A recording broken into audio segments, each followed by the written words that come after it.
내년에도 상고 하저가 될 확률이 매우 높다고 봅니다. 물론 종목에 어떻게 따라 매매는 다르겠지만 AI 쪽으로 가게 되면 이런 디자인 하우스들이 역할이 중요해지고 그러면 수주를 많이 받겠거니 라고 하는 생각들 때문에 먼저 주가들이 움직이기 시작하고 있죠. CXL을 전통적으로 이게 진짜 찐수해 줍니다 라고 보기에는 아직 초반 테마주의 모습들을 보여주고 있습니다. AI가 우리 일상생활 되려면 당연히 HBM 현실적으로 이게 테마냐?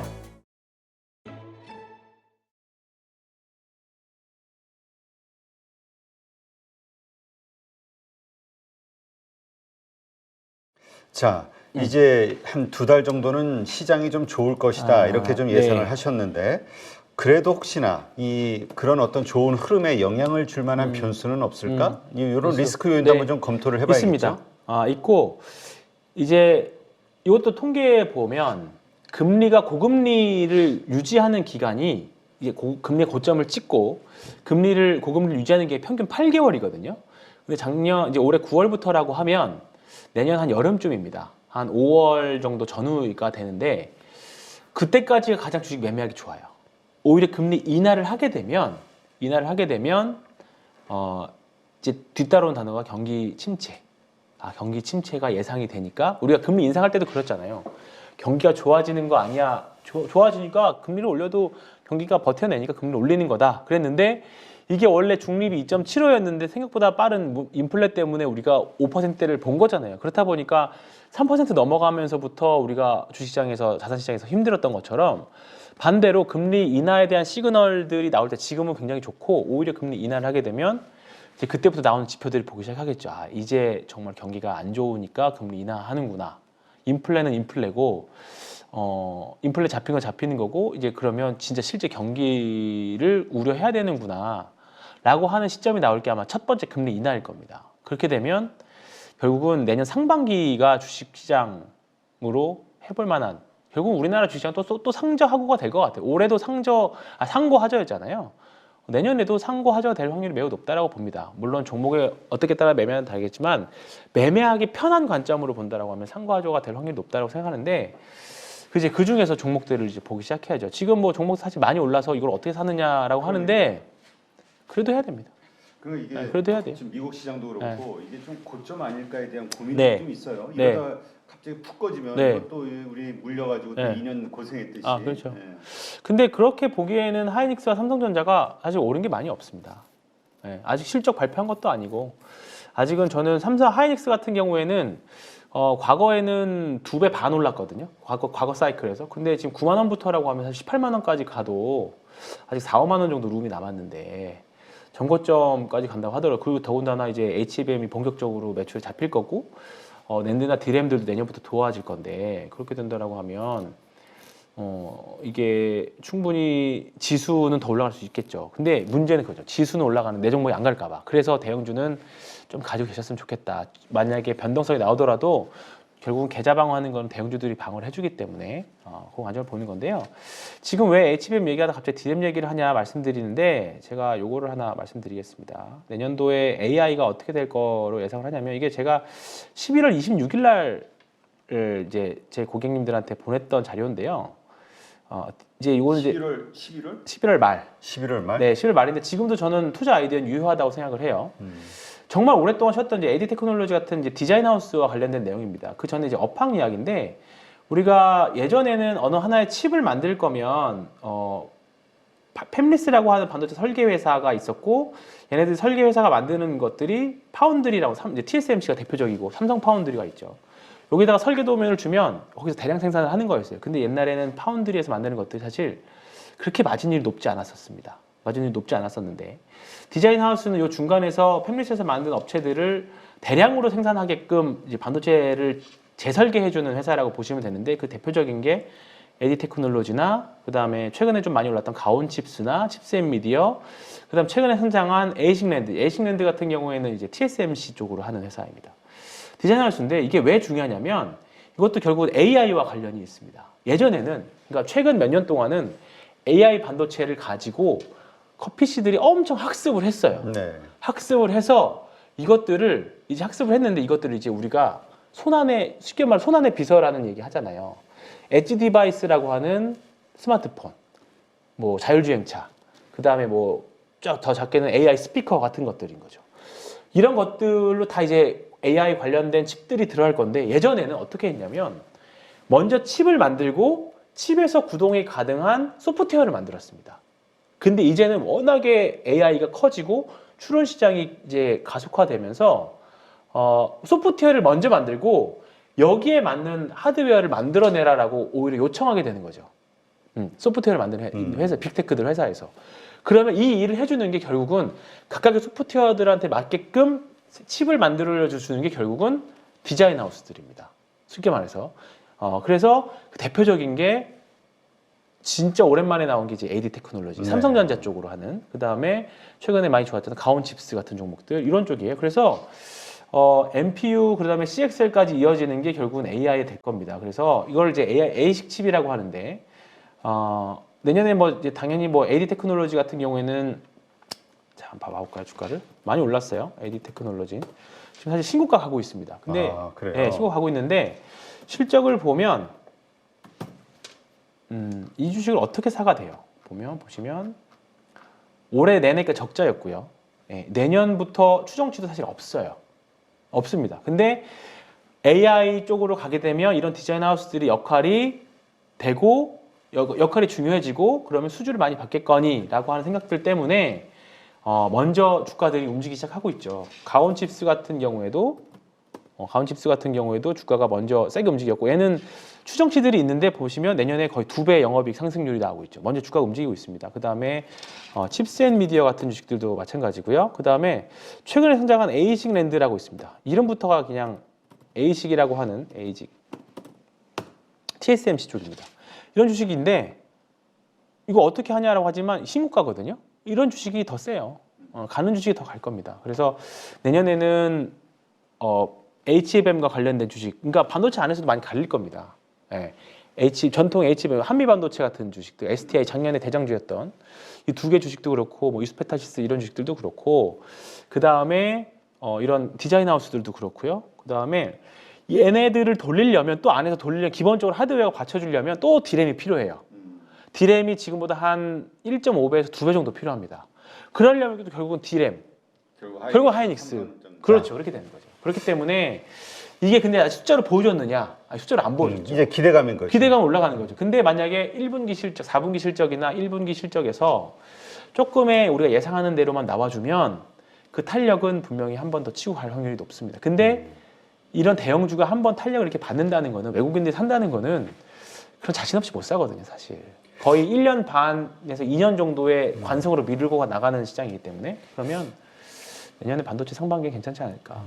근데 아까 얘기하셨듯이 그 하나의 그 아이템 그게 키워드가 계속해서 가는 경우는 없잖아요. 신선도가 좀 떨어지니까 새로운 거. 네. 그래서 이 올해는 HBM이라는 화두로 네. 뭐 한미반도체부터 하나마이크론서부터 뭐 쫙 올렸다면 그렇게 기대하시는 분들도 있어요. 요새 CXL, 네, CXL 네. 이것이 좀 그 이후에 어떤 새로운 맞습니다. 키워드가 되지 않겠냐. 저도 보고 있어요. 이런 각도를 아직 CXL도 결국 하이닉스긴 해요. 결국 하이닉스인데 그거 관련된 주식들이 사실 많이 없습니다. 많이 없고 제가 12월 초인가 하이닉스 다니는 현업자분한테 HBM 어떠냐라고 했더니 바로 대답이 나오는 게 다음 벌써 CXL 준비하고 있어요 그러더라고요. 네. 근데 그때만 해도 주가가 별로 그 관련주들이 없었어요. CXL에 대해서 일단 좀 간단하게 또 모르시는 분들도 많거든요. CXL은 아직 용어는 알아도 모르셔도 돼요. 사실 저도 개념이 왔다 갔다 해. CXL은 저도 좀 더 공부해서 말씀드릴게요. 지금 예. 아는 척 할 수는 없고. 근데 왜냐면 그냥 이 주식은 좋아.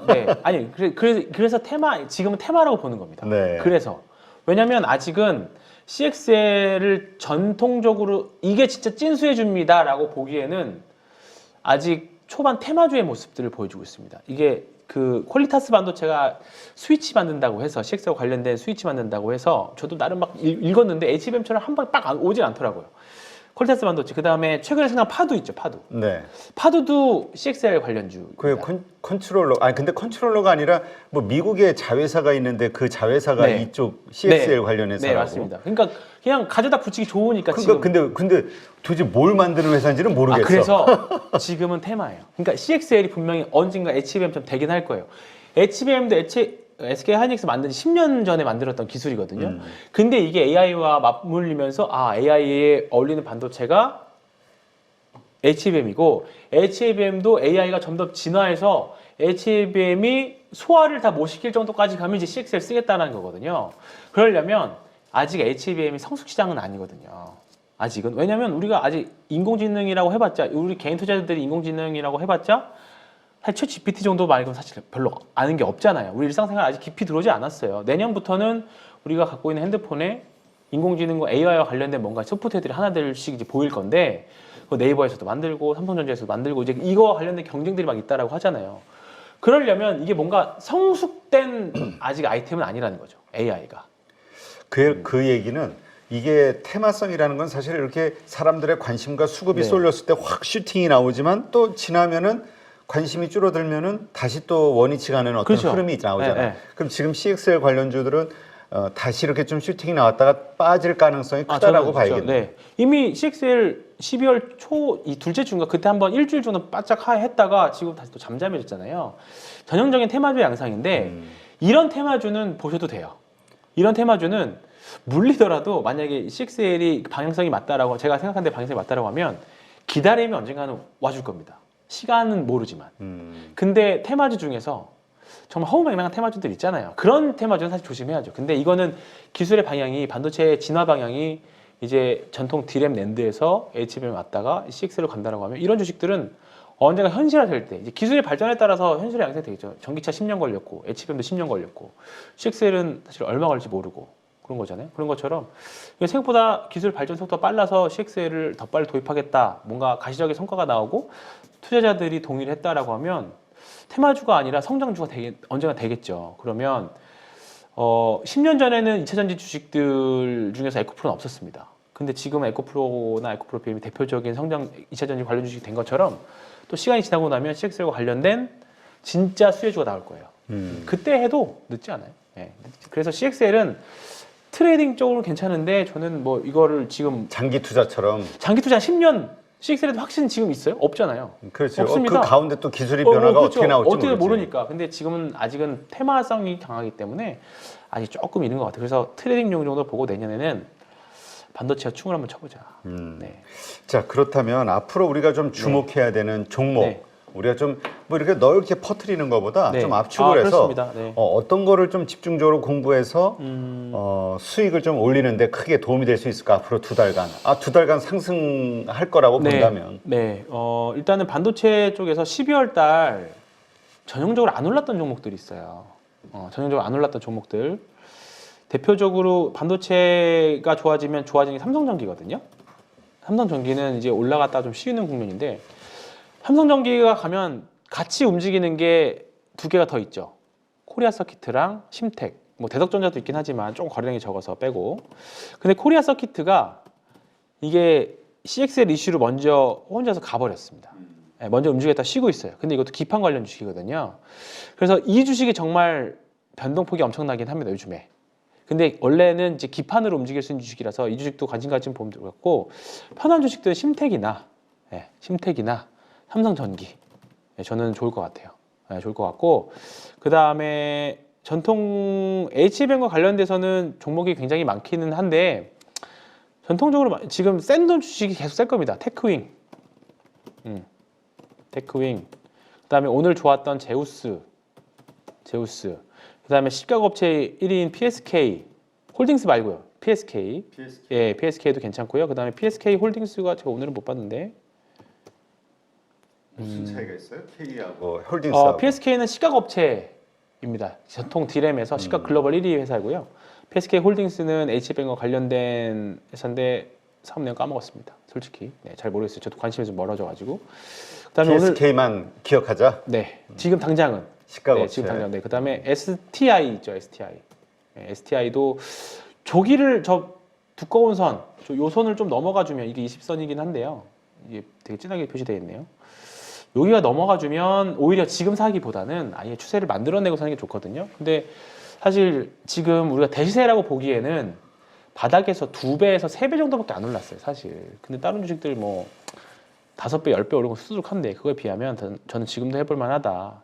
만약에 주가가 다시 떨어져서 여기까지 왔다라고 하면 오히려 추세가 부러진 거기 때문에 오히려 매매를 하면 안 되죠. 근데 추세가 살아있는 종목, 특히 제가 항상 말씀드리는 주봉 30주선 우상향인 종목들 있죠. 주봉 30주 우상향인 종목들은 물려도 이런 종목이 물리면 반등이라도 세게 한 번은 나옵니다. 그런 관점에서 보시면 좋을 것 같아요. 바이오 주식은 계속 말씀드렸던 SK바이오팜, 그다음에 뭐 이런 주식들은 정말 부담 없지 않습니까? 최근에 일봉으로만 놓고 보면 많이 올라왔어요. 네. 근데 이거 주봉으로 보시면 제가 이거 일단 1차 목표가 한 12만 원 보고 있기는 하거든요. 12만 원. 바닥에서 딱 한 2배 정도. 그러니까 5만 원 바닥이었으니까 2배보다 조금 더 위에 12만 원 여기 딱 여기에 전 저항대여서 여기서 보는데 여기 엑스코프리가 나온 부분도 이제 제가 생각했던 처음에 여기서 말씀드렸던 엑스코프리가 일단은 이제 와 상관없이 금리 인하에 대한 수혜주로 특별 변한 건 없지만 어떻게 보면 명분이 된 거죠. 금리 인하에 대한 명분. 그래서 바이오 주식들도 내년에는 보실만하다. 삼성바이오로직스도 사실 지금 대형주 해볼만 한데 무거워서 많이들 안 하실 것 같기도 한데 삼성바이오로직스도 저는 좋습니다. 그렇게 보시면 될 것 같아요. 종목을 많이 나열하기보다 대장주들 몇 개. 결국 센 놈들 세요. 왜냐면 그러니까, 센 놈이 부러지면 후발주자 2등주, 3등주들 다 무너질 거예요. 그러니까 대장주, 주도주 네, 그럼요. 그 섹터네. 네, 우리가 그렇죠. 자꾸 비싸다고 해서 싼 네, 주식을 그럼요. 살려고 하지 네, 말고 네, 2등주나 소외주. 그렇죠. 최소한 2등주 사야죠. 최소한 2등주. 최소한. 네. 안 올랐다고 해서 이 주식 사서 그게 가끔 빵 뛰어서 키 맞추기 하는 케이스들이 있어요. 있는데 그 키 맞추기가 지나고 나면 다시 대장주가 또 갑니다. 그거를 이용해서 그걸 맞추실 수 있으면 뭐 후발주자들 하셔도 되는데 막상 신고가 매매를 해보시면 생각보다 편합니다. 빠질 때 덜 빠질 때 덜 빠지고 올라올 때 좀 빨리 올라오고. 근데 일단 얘기를 들어보니까 황 팀장은 그 반도체 쪽을 내년도 1, 2월, 2월까지 상당히 좀 좋게 보는 것 같아요. 아니 현실적으로 내년도 그러니까 과거 통계적으로 이제 손님한테 권할 때 이상 테마주 권할 수는 없고 뭔가 합리적인 근거들이 있어야 되는데 일단 내년도 시장은 금리 인하 직전까지는 해볼 만하다. 그게 빠르면 3월, 길면은 뭐 5월에서 7월 정도일 건데. 근데 금리 인하가 되면 네. 오히려 증시 안 좋을 거라고 네. 보는 이유는 뭐예요? 좋습니다. 리세션에 대한 이야기가 나올 겁니다. 또는 그때 만약에 그때 금리 인하 직전까지 주가가 올랐다라고 하면 분명히 매도에 대한 명분이 생길 겁니다. 그것 때문에 그렇죠. 그것 때문에 그래서 일단 1차적으로는 설 명절 정도까지 1차 랠리는 그리고 2차는 이제 그 잘 소화를 한다라고 하면 금리 인하까지는 해볼만 하지 않을까. 그러면 현실적으로 올해에서 내년에 가장 좋아진 상승률이 좋아진 섹터 중에서 가장 좋은 것들 명분도 있고 우리가 일상생활의 패러다임을 바꾸는 것들 뭐 우리 2차 전지가 들어와서 전기차 우리 일상생활이 됐던 것처럼 AI가 우리 일상생활이 되려면 당연히 HBM 현실적으로 이게 테마냐 돈을 못 버는데 기대감만으로 오르느냐 근데 그거 아니잖아요. 계속 지금 공급계약 뉴스 계속 나오고 이게 결국 실적으로 증명을 할 건데 그런 부분들 현실적으로 제가 추천드리고 거기들이 같이 매매하기에는 지금 당장 반도체 바이오는 정말 어렵습니다. 바이오는 뭐 이제 숫자로 사실 계산한다고 되는 것도 아니고 우리가 계산하는 것보다 더 올라갈 때도 있고 훨씬 덜 갈 때도 있는데 그거는 이제 수급이나 여러 가지 매매 로직에 맞춰서 하는 거고요. 현실적으로 내년에는 반도체가 좀 제대로 보이지 않을까 그렇게 생각하는 거죠. 네, 알겠습니다. 자, 그러한 가운데서 우리가 지금 해야 될 거, 지금 이제 올해는 이제 장이 다 끝났고 내년도 1월을 준비하기 위해서 뭘 준비하는 게 좋을까요? 저는 이제 제일 가면 매일 신고가 봅니다. 신고가 찾아봐요. 신고가 정도. 그러니까 지금 뭐가 잘 나가나? 그게 결국은 주식을 바라보는 관점들 또는 주식에 성공한 투자자들의 이야기를 다 들어보면 물론 주식을 바닥에 사서 이게 올라갈 때까지 정말 밑바닥에 사가지고 이게 올라갈 때까지 기다렸다가 쫙 올라가면 얼마나 좋습니까? 제가 그 말씀드렸던 또는 여기저기 많이 나오는 이 주식 4단계에서 1단계 여기 어딘가에 사서 정말 그 주식이 여기까지 올라갈 때까지 이 기간 1단계가 짧지 않고 3단계까지 갈 때까지 간다라고 하면 얼마나 좋겠어요. 근데 개인 투자자가 이 1단계를 벗어나는 시점을 개인 투자자가 절대로 만들어낼 수 없어요. 차라리 좀 비싸게 주고 사더라도 이제 추세가 만들어진 종목에서 노는데 그러면 내가 투자 공부하고 했던 종목들이 그 아이디어가 시장에서 인정되는 시기가 이제 2단계거든요. 예를 들어서 어떤 뭐 H병과 관련된 종목들이 투자 아이디어가 있었는데 이 주식이 계속 잠잠하다가 이제 올라가기 시작해. 근데 밑바닥에서는 정말 말 그대로 정찰병만 보내놓는 거죠. 이제 안 사놓으면 잊어버릴 수도 있으니까. 그러면 올라갈 때 따라 서서 올라가면 더 사고 올라가면 더 사고 계속 불타기 하는 거예요. 물타기를 하는 게 아니라. 성공한 투자자들의 전략들을 보면 물타기가 아니라 결국 불타기로 승부를 보시더라고요.